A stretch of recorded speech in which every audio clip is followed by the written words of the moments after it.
So this is Robert Pattinson's Batman mask. In this video, I'm just going to be covering everything that I did to make this mask. And if you can't tell, it's actually mostly made out of cardboard cereal boxes, and a couple other things inside to strengthen it.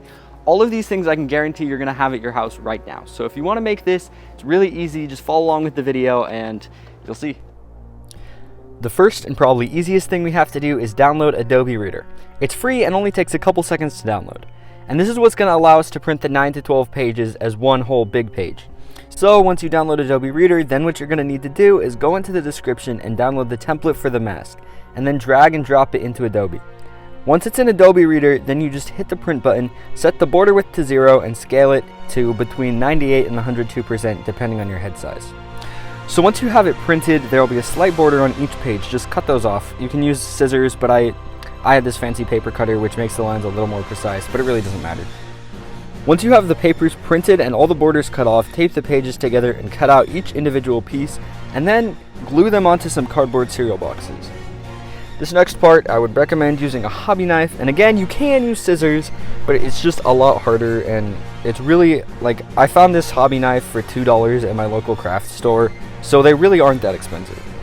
Anyway, use the knife to cut out all the pieces, and after you've done that, you're going to take some super glue and glue it all together.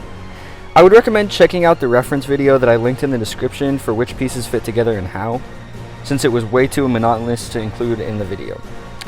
And this is my first prototype, which I printed at 120 scale, and it could probably fit like 3 people's heads inside of it, but you shouldn't run into this problem as long as you print it between 98 and 102%. So I made a smaller one. And here you can see me attempting to use fiberglass tape to make it stronger, but it was really hard to work with and wasn't that great. So what I ended up doing was using paper mache on the inside and out, and that worked great to make it super strong. The next step in the process is definitely the hardest, so again, I recommend checking out the reference video in the description. But basically what we're trying to do is freehand cut gray 2mm foam to super glue onto the helmet in pieces that fit together and look nice. I ended up using a lot more foam than I thought I would, so just make sure you have extra foam just in case. And this took me hours to do, so I'll only include a little bit of the footage. There is more in the video in the description, so make sure to check that out.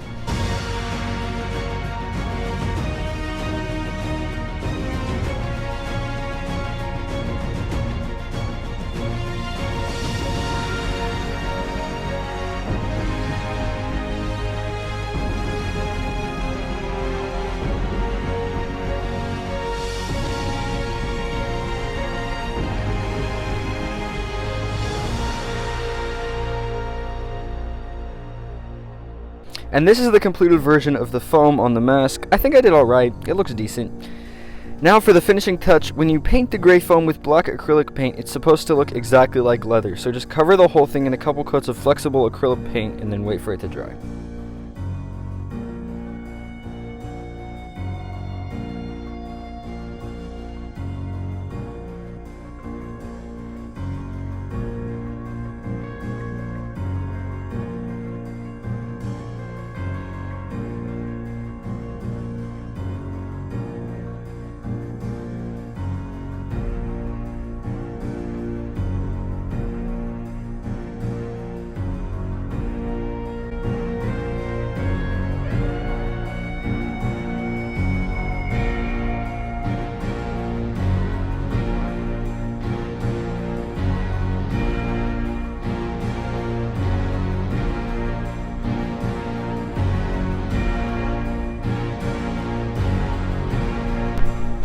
This is the final product, and I think it looks really good, especially considering that it's made out of cardboard cereal boxes.